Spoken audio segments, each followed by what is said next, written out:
Hi, welcome to Literacy Connections Morphology in the Classroom. So this video is an introduction to morphology. So this is the teacher knowledge that you need to have in order to teach morphology.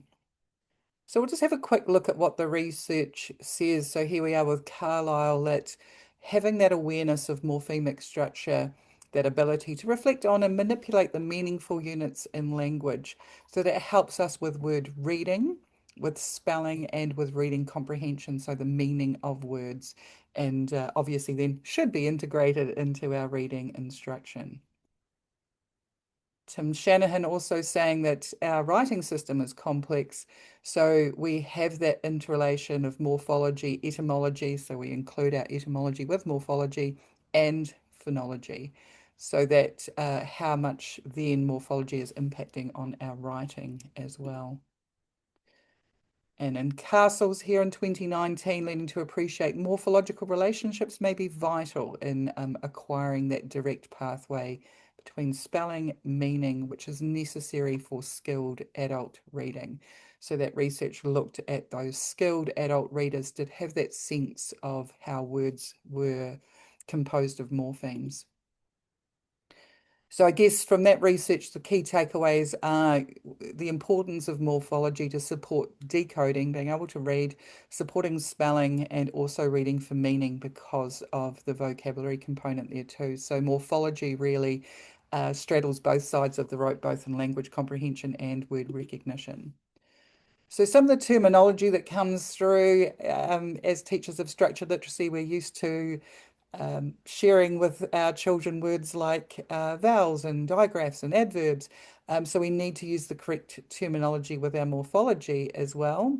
And we want to create a word conscious classroom. So in our early years, we'd be introducing the suffix, prefix, and base word, or talking about affixes in general. And then in years 3 to 8, building in a little bit more etymology, understanding the word origins, and knowing that this is a Greek base or a Latin prefix, looking at assimilated prefixes, so there are chameleon prefixes, and whether our bases are free or bound. So all of this is mentioned throughout the curriculum. You can see here in year 1 and 2, talking about prefixes and suffixes.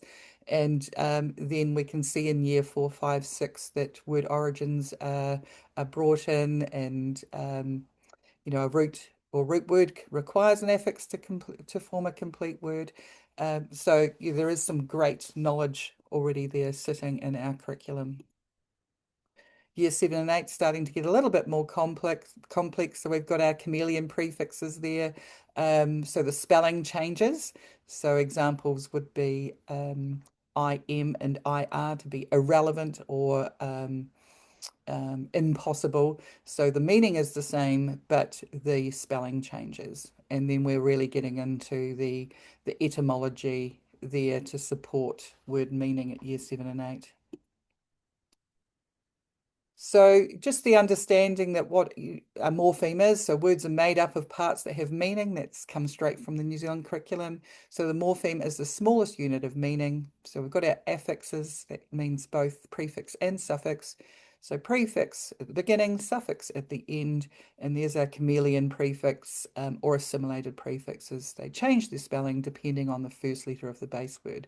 And that really is because it's tricky to say insignificant, but we say impossible. And then when we look at our base words, so the free base can stand on its own. So, all nouns we think of, I guess, are free bases, so like take or belief. We could add prefixes to those, but a bound base needs a prefix or a suffix to form a word.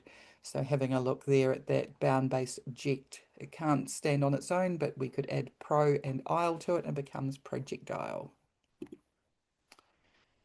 And then when we look further into etymology, as we could see in the curriculum that was starting to be introduced from year 3, looking at the makeup of our English words, that 20% of our words are Anglo-Saxon. There are more simple words that we often use in speech.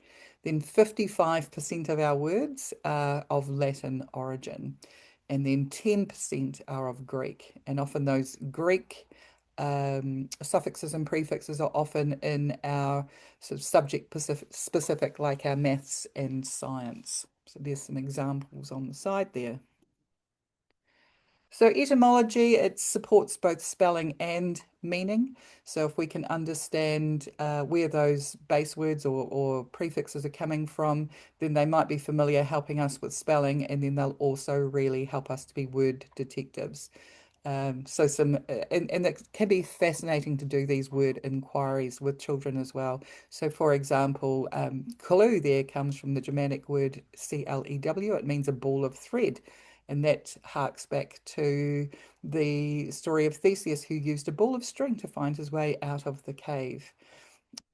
Villain is interesting because it, literally just does mean a peasant from the village. So obviously the peasants got a bad rap and it became a negative connotation. And then understanding those words like helicopter. So we know heli is a spiral, helix, and copter is from pteron, meaning wings. So we've got that spiral wing. That's where that word's come from. Okay, so that's really the basis of all of our lessons in morphology is understanding those prefixes, suffixes, the base words, and then starting to drill into a bit of etymology to support word meaning. And all of this is supported alongside the New Zealand curriculum.